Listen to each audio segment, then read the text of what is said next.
Not until I retired to civil life did I fully realize it. Now that I see the international war clouds gathering as they are today, I must face it and speak out.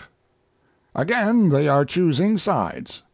France and Russia met and agreed to stand side by side. Italy and Austria hurried to make a similar agreement.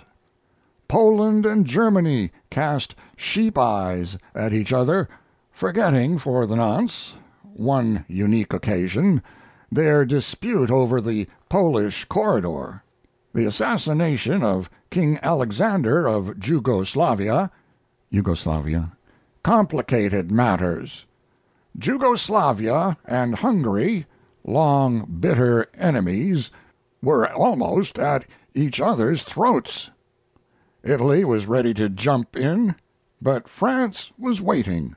So was Czechoslovakia. All of them are looking ahead to war. Not the people, not those who fight and pay and die, only those who foment wars and remain safely at home to profit. There are 40 million men under arms in the world today, and our statesmen and diplomats have the temerity to say that war is not in the making.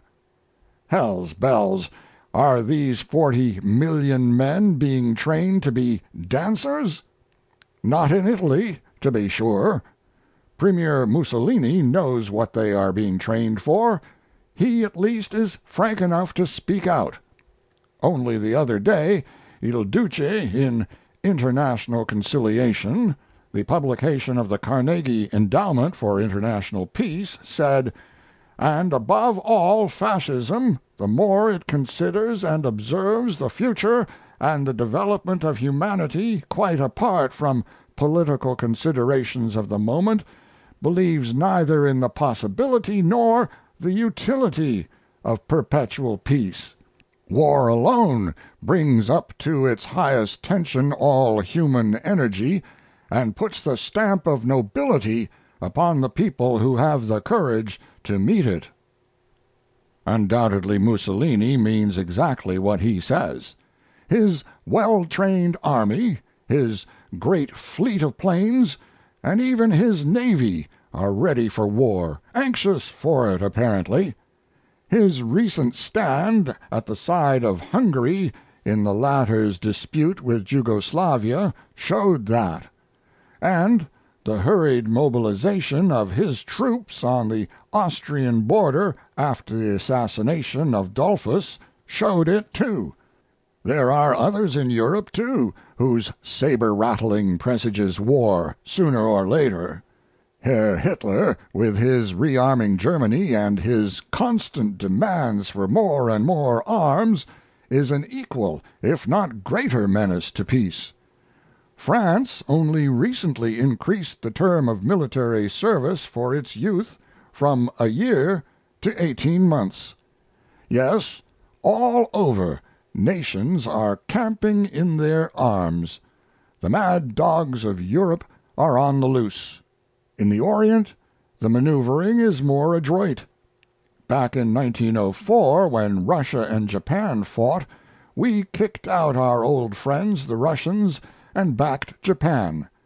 Then our very generous international bankers were financing Japan. Now the trend is to poison us against the Japanese. What does the open door policy to China mean to us? Our trade with China is about $90 million a year. Or the Philippine Islands. We have spent about $600 million in the Philippines in 35 years, and we, our bankers and industrialists and speculators, have private investments there of less than $200 million. Then, to save that China trade of about $90 million, or to protect these private investments of less than $200 million in the Philippines, we would be all stirred up to hate Japan and go to war, a war that might well cost us.